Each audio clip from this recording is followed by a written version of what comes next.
Bismillahirrahmanirrahim.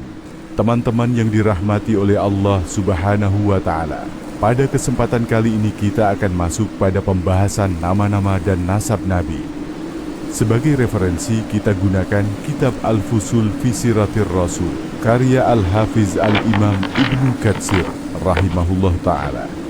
Imam Ibnu Katsir adalah seorang imam yang ma'ruf dari mazhab Syafi'i. Selain ahli sejarah, beliau juga ahli hadits. Di antara keistimewaan beliau adalah perhatian beliau terhadap riwayat-riwayat. Karenanya, ketika beliau menulis tafsir Ibnu Katsir, beliau sering mengomentari riwayat-riwayat, misalnya riwayat Israiliyat yang menyelisihi riwayat-riwayat Syahih. Hal ini jarang kita temukan pada ahli tafsir yang lain. Itu semua karena beliau memiliki keahlian dalam ilmu hadits. Selain itu, beliau juga pakar dalam sirah, sejarah. Sebagaimana kita ketahui, beliau punya buku yang sangat tebal, berjudul Al-Bidayah wan Nihayah tentang sejarah umat Islam. Karenanya, ketika kita membaca sirah yang beliau tulis, beliau sangat perhatian dalam masalah riwayat. Al-Imam Ibnu Katsir rahimahullah ta'ala berkata, sesungguhnya bukanlah suatu perkara yang baik bagi para pemilik ilmu untuk melalaikan pengetahuan tentang hari-hari Nabawiyah, sejarah Nabi, dan tarikh Islam. Karena sirah Nabi demikian juga sejarah Islam mengandung ilmu yang sangat banyak dan faidah-faidah yang penting, baik terkait dengan sirah Nabi Shallallahu Alaihi Wasallam secara spesifik maupun terkait dengan sejarah Islam secara umum. Sebagaimana dikatakan, sejarah mengulangi kembali ceritanya. Artinya kalau orang belajar sejarah, dia akan tahu sunnatullah yang berlaku.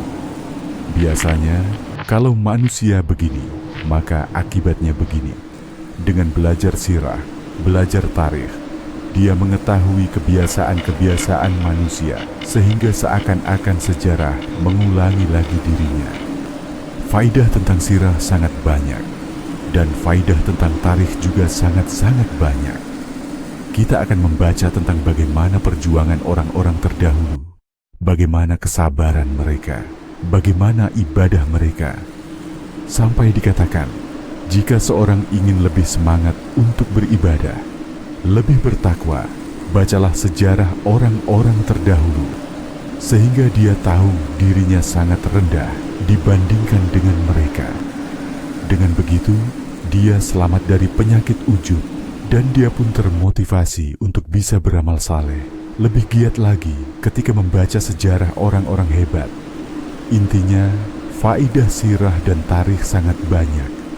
Seorang alim tidak boleh merasa cukup tanpa ilmu ini. Tidak ada uzur bagi seorang alim untuk tidak mengerti tentang sirah Nabi dan juga sejarah Islam.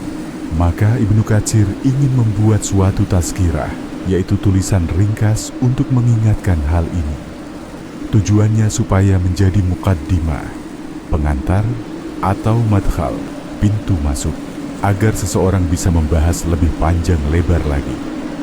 Ibnu Katsir rahimahullah ta'ala berkata, sirah dan sejarah itu mencakup penyebutan tentang nasab Rasulullah Shallallahu Alaihi Wasallam, perjalanan hidupnya, mukjizat-mukjizatnya, serta hal-hal yang terkait dengan beliau. Juga mencakup sejarah Islam setelah wafatnya Rasulullah Shallallahu Alaihi Wasallam sampai hari ini, zaman Ibnu Katsir.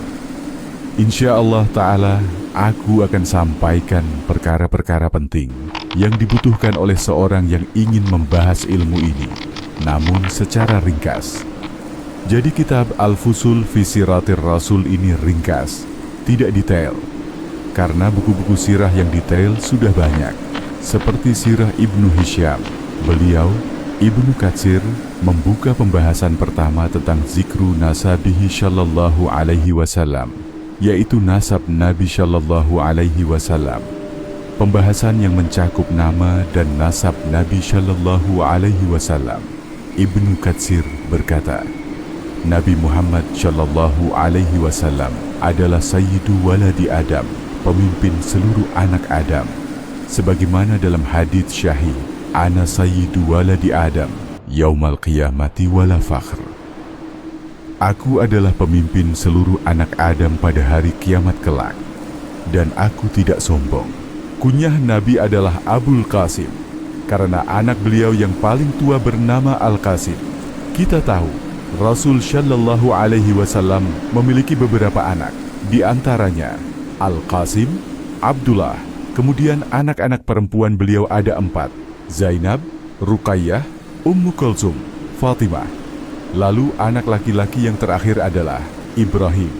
Jadi, anak-anak Nabi Shallallahu Alaihi Wasallam adalah Al-Qasim, Abdullah, Zainab, Ruqayyah, Ummu Kulsum, Fatimah, dan Ibrahim.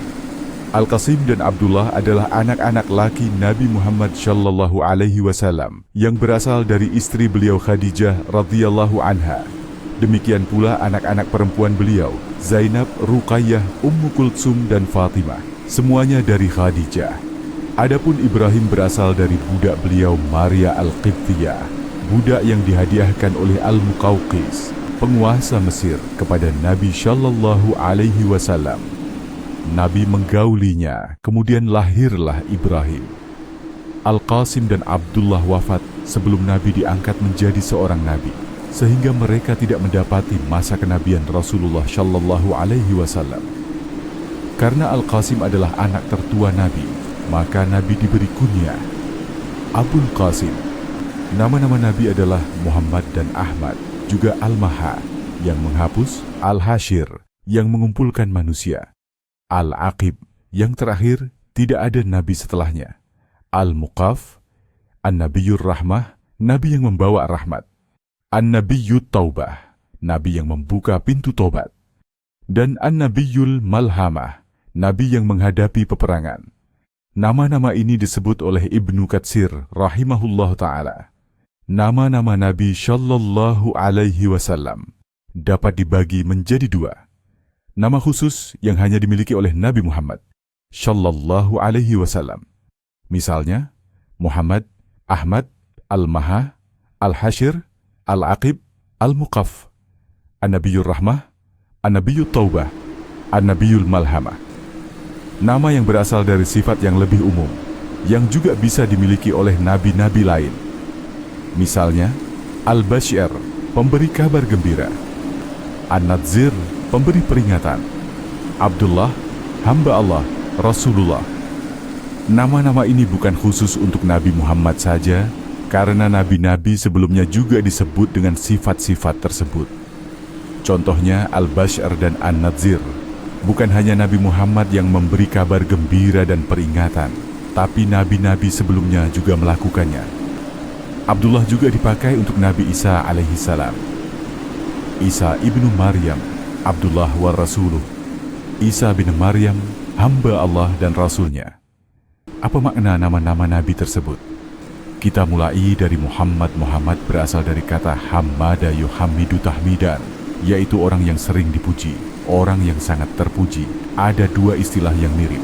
Mahmud artinya terpuji, Muhammad juga artinya terpuji, tapi dalam bentuk yang menunjukkan pujian yang berulang-ulang. Bedanya, Mahmud berarti terpuji, bisa jadi sekali atau sesekali. Muhammad berarti dipuji berulang kali, maka nama Muhammad lebih afdal daripada Mahmud. Karena itu nama Nabi Shallallahu Alaihi Wasallam adalah Muhammad, bukan Mahmud. Kenapa beliau dipuji berulang-ulang? Karena terlalu banyak sifat-sifat beliau yang mulia. Setiap kali kita mengenal sifat Nabi, kita selalu memujinya, sehingga beliau dipuji berkali-kali. Karena banyak orang yang senantiasa memuji beliau, umat beliau senantiasa bersyalawat dan memuji beliau sepanjang zaman. Inilah makna Muhammad, orang yang dipuji berulang-ulang. Lalu apa bedanya Muhammad dengan Ahmad? Dalam Al-Quran, Nabi Isa alaihissalam berkata, "Aku memberi kabar gembira kepada kalian tentang seorang Rasul yang datang setelahku, namanya Ahmad." QS Asyaf 6. Kata Ahmad adalah isim tafdil, bentuk superlatif dalam bahasa Arab, seperti akbar, paling besar, asgar, paling kecil, ajmal, paling indah. Maka Ahmad artinya yang paling memuji atau yang paling pantas dipuji. Para ulama menafsirkan Ahmad dengan dua makna. Beliau adalah orang yang paling hebat memuji Allah. Karena beliau paling tahu tentang Allah, maka beliau paling hebat dalam memujinya. Beliau adalah orang yang paling pantas untuk dipuji. Karena sifat-sifat beliau yang sempurna, maka tidak ada manusia yang lebih pantas dipuji selain beliau. Jadi, perbedaan Muhammad dan Ahmad pun Muhammad menunjukkan kuantitas. Beliau paling banyak dipuji. Ahmad menunjukkan kualitas. Beliau paling pantas dipuji. Makna pertama dari Ahmad adalah beliau orang yang paling hebat memuji Allah Subhanahu wa Ta'ala. Rasulullah Shallallahu Alaihi Wasallam bersabda, "Aku adalah orang yang paling tahu tentang Allah dan yang paling takut kepadanya." Karena beliau paling mengenal Allah, maka beliau juga yang paling hebat memuji Allah.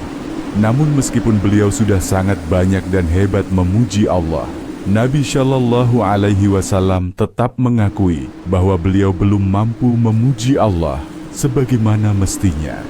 Dalam doa witir, beliau berkata, "Ya Allah, aku tidak mampu memujimu dengan seluruh pujian yang layak bagimu, sebagaimana engkau memuji dirimu sendiri." Kenapa demikian? Karena masih ada sifat-sifat Allah yang belum diungkapkan kepada Nabi. Masih ada nama-nama Allah yang Nabi belum ketahui. Dalam hadits yang masyhur dikenal sebagai doa menghilangkan kesedihan, disebutkan bahwa Allah memiliki nama-nama. Ada yang Allah turunkan dalam Al-Quran. Ada yang Allah ajarkan kepada Nabi-Nya. Ada pula yang Allah simpan dalam ilmu gaibnya. Tidak diketahui oleh siapapun, termasuk oleh Nabi Muhammad Shallallahu Alaihi Wasallam. Karena setiap nama Allah mengandung pujian, maka selama Nabi belum mengetahui seluruh nama-namanya, berarti Nabi belum bisa memuji Allah dengan pujian yang sepenuhnya sempurna. Namun, tetap saja tidak ada seorang pun yang lebih banyak dan lebih agung dalam memuji Allah daripada Nabi Muhammad Shallallahu Alaihi Wasallam. Pada hari kiamat kelak, ketika manusia meminta syafaat agar Allah segera memulai persidangan, Nabi Shallallahu Alaihi Wasallam akan sujud di bawah arsy Allah Subhanahu wa Ta'ala. Beliau berkata, "Aku pun memuji Allah dengan pujian-pujian yang sekarang aku belum tahu. Allah akan mengajarkan kepadaku pada saat itu."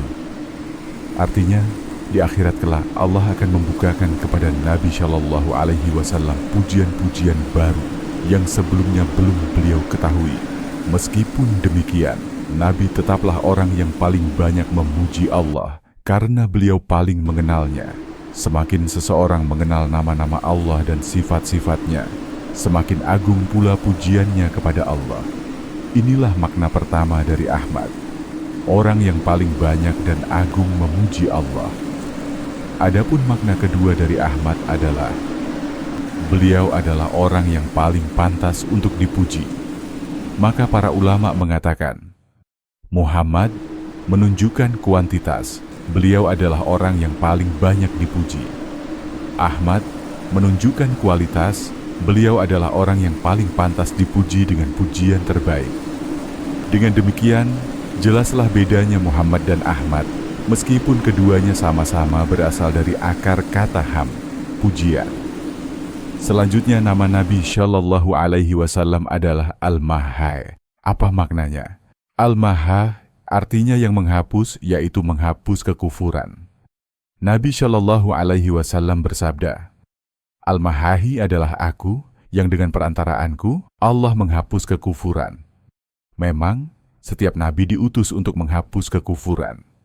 Akan tetapi, tidak ada seorang nabi pun yang mampu menghapus kekufuran dengan cakupan seluas Nabi Muhammad Shallallahu Alaihi Wasallam. Ada dua sebab kenapa beliau disebut Al-Mahala. Beliau diutus untuk seluruh umat manusia. Nabi-nabi sebelumnya hanya diutus untuk kaumnya masing-masing. Maka penghapusan kekufuran mereka hanya terbatas pada umat mereka. Sedangkan Nabi Muhammad Shallallahu Alaihi Wasallam diutus untuk semua manusia, sehingga penghapusan kekufuran lebih luas dan menyeluruh. Beliau diutus pada masa puncak kerusakan akidah manusia. Pada saat itu, hampir seluruh umat manusia berada dalam kekufuran. Ada yang menyembah Uzair, Isa, atau para nabi. Ada yang menyembah berhala, orang syalih, malaikat, jin, matahari, bulan, bintang, bahkan hewan dan pohon. Kekufuran merajalela di seluruh penjuru bumi. Di saat itulah Allah mengutus Nabi Muhammad Shallallahu Alaihi Wasallam dengan dakwah tauhid yang tegas untuk menghapuskan kekufuran dari muka bumi. Beliau berdakwah menegakkan tauhid sejak awal diutus hingga menjelang akhir hayat beliau. Selama 13 tahun di Makkah, hampir seluruh dakwah beliau fokus pada masalah tauhid dan larangan syirik sebelum kewajiban-kewajiban syariat diturunkan. Rasulullah Shallallahu Alaihi Wasallam terus berdakwah menegakkan tauhid sejak awal kenabian sampai akhir hayat beliau. Bayangkan, selama 13 tahun di Makkah, belum ada syariat-syariat besar yang turun selain dakwah tentang tauhid. Ayat-ayat yang turun berisi seruan untuk menjauhi kesyirikan.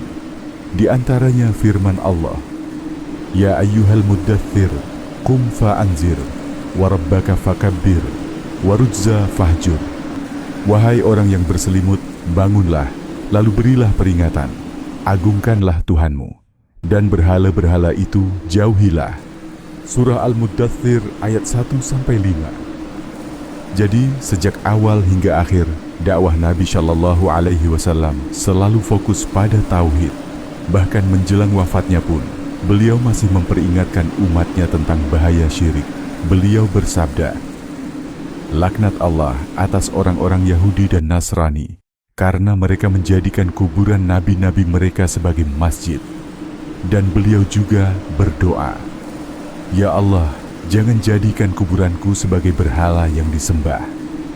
Jangan pula jadikan kuburanku sebagai iyad, perayaan yang didatangi berulang-ulang. Hal ini menunjukkan betapa besarnya perhatian Nabi Shallallahu Alaihi Wasallam terhadap tauhid. Oleh karena itu, beliau diberi nama Al-Maha, yaitu yang menghapus kekufuran. Nama beliau berikutnya adalah Al-Hashir. Al-Hashir artinya yang mengumpulkan manusia. Al-Lajai yusharun nasu ala qadamihi, yaitu manusia dikumpulkan setelah beliau. Maksudnya, beliau adalah nabi terakhir, dan setelah wafatnya beliau, barulah manusia akan dikumpulkan di padang mahsyar pada hari kiamat. Jadi, Al-Hashir menunjukkan bahwa beliau adalah nabi terakhir. Setelah beliau wafat, tibalah saat manusia digiring menuju hari kebangkitan dan dikumpulkan di padang mahsyar. Nama beliau berikutnya adalah Al-Aqib. Al-Aqib artinya nabi yang terakhir. Tidak ada nabi setelah beliau. Rasulullah Shallallahu Alaihi Wasallam bersabda, akan ada di antara umatku 30 orang pendusta. Mereka semua mengaku sebagai nabi, padahal aku adalah penutup para nabi, dan tidak ada nabi setelahku. Dengan demikian jelaslah bahwa Nabi Muhammad Shallallahu Alaihi Wasallam adalah khatamun nabiyyin, penutup para nabi. Karena itu, jika ada orang yang mengaku-ngaku nabi setelah beliau, maka ia adalah pendusta. Nama beliau berikutnya adalah Al-Muqaf. Al-Muqaf berasal dari kata qafa, leher, belakang, artinya yang mengikuti. Maksudnya Nabi Muhammad Shallallahu Alaihi Wasallam bukanlah seorang rasul yang baru sama sekali, melainkan beliau datang mengikuti jejak para nabi sebelumnya. Beliau bersabda, aku bukanlah seorang rasul yang pertama. Sebelumku telah ada para rasul. Dengan demikian, syariat beliau merupakan kelanjutan dan penyempurnaan dari risalah para nabi terdahulu. Nama beliau yang lain adalah An-Nabiyyur Rahmah, nabi yang membawa rahmat. Beliau bersabda, Ana rahmatun muhdah, aku adalah rahmat yang dianugerahkan oleh Allah. Jika kita perhatikan, seluruh ajaran Nabi Muhammad Shallallahu Alaihi Wasallam penuh dengan rahmat. Rahmat untuk manusia, rahmat untuk hewan, bahkan rahmat untuk seluruh alam semesta. Allah berfirman, "Wa ma arsalnaka illa rahmatan lil alamin." Tidaklah kami mengutusmu melainkan sebagai rahmat bagi seluruh alam. Surah Al-Anbiya ayat 107. Bahkan dalam peperangan pun Nabi mengajarkan rahmat. Tidak boleh membunuh anak-anak, wanita, orang tua, atau rahib di tempat ibadahnya. Tidak boleh merusak tanaman atau mencincang mayat. Maka pantaslah beliau disebut sebagai Nabi yang penuh rahmat. Nama beliau berikutnya adalah An-Nabiyyut Taubah, Nabi yang membuka pintu tobat. Bedanya dengan nabi-nabi terdahulu, jika umat mereka tidak bertobat, Allah menurunkan azab dan membinasakan mereka. Umat Nabi Nuh alaihi salam ditenggelamkan dengan banjir besar. Umat Nabi Hud, Nabi Syalih, Nabi Lut, semuanya dibinasakan dengan azab. Adapun umat Nabi Muhammad sallallahu alaihi wasallam tidak dibinasakan secara total. Pintu tobat tetap terbuka bagi mereka. Hingga banyak musuh-musuh Nabi yang akhirnya masuk Islam. Contohnya, Khalid bin Walid yang dahulu memerangi Nabi, akhirnya masuk Islam dan menjadi pedang Allah yang terhunus. Safwan bin Umayyah, yang dulu sangat membenci Nabi, akhirnya mencintai beliau. Abu Sufyan, pemimpin kaum musyrikin, akhirnya masuk Islam dan membela Rasulullah Shallallahu Alaihi Wasallam. Bahkan ada yang wafat dalam keadaan syahid membela Islam, padahal sebelumnya sangat memusuhi Nabi. Itulah keistimewaan umat Nabi Muhammad Shallallahu Alaihi Wasallam. Pintu tobat selalu terbuka. Nama beliau berikutnya adalah An-Nabiyyul Malhamah, Nabi yang menghadapi peperangan. Maksudnya, tidak ada Nabi yang syariatnya penuh dengan jihad melawan orang-orang kafir, sebagaimana Nabi Muhammad Shallallahu Alaihi Wasallam. Di masa beliau, peperangan terjadi berulang kali. Perang Badar, Perang Uhud, Perang Khandak, Perang Hunain, Perang Taif, serta pertempuran melawan Romawi dan musyrikin Arab. Setelah wafatnya beliau, peperangan tetap berlanjut dalam rangka jihad fisabilillah. Khalid bin Walid memimpin pasukan melawan Persia. Kaum muslimin juga berperang melawan Romawi. Jihad akan terus tegak hingga hari kiamat. Namun perlu dicatat, jihad yang dimaksud adalah jihad syar'i, yaitu perang yang dilakukan untuk membela agama Allah, menjaga kaum muslimin, dan meninggikan kalimat Allah, bukan untuk kepentingan pribadi atau kezaliman. Karena itulah Nabi Muhammad Shallallahu Alaihi Wasallam disebut sebagai An-Nabiyyul Malhamah. Dari penjelasan tadi, kita melihat bahwa nama-nama Nabi Shallallahu Alaihi Wasallam ada yang khusus, ada pula yang berasal dari sifat beliau yang lebih umum. Banyaknya nama menunjukkan kemuliaan. Semakin mulia seseorang, biasanya semakin banyak pula gelar dan sebutannya. Demikian juga dengan Nabi Muhammad Shallallahu Alaihi Wasallam. Beliau memiliki nama Muhammad dan Ahmad, juga memiliki nama-nama dari sifat beliau yang khusus: Al-Mahi, Al-Hashir, Al-Aqib, Al-Muqaf, An-Nabiyyur Rahmah, An-Nabiyyut Taubah, An-Nabiyyul Malhamah. Adapun nama yang terkait dengan sifat-sifat Nabi yang lebih umum, jumlahnya sangat banyak. Bahkan ada yang mengatakan sampai 200 sifat Nabi. Semua sifat Nabi itu disebut sebagai nama Nabi, seperti Al-Mutawakil, yang bertawakal kepada Allah. Namun bukan hanya Nabi saja yang bertawakal, para Nabi lainnya juga bertawakal. Pembahasan mengenai nasab Nabi akan kita bahas pada video selanjutnya. Subhanakallahumma wa bihamdika, asyhadu an la ilaha illa anta, astaghfiruka wa atubu ilaik.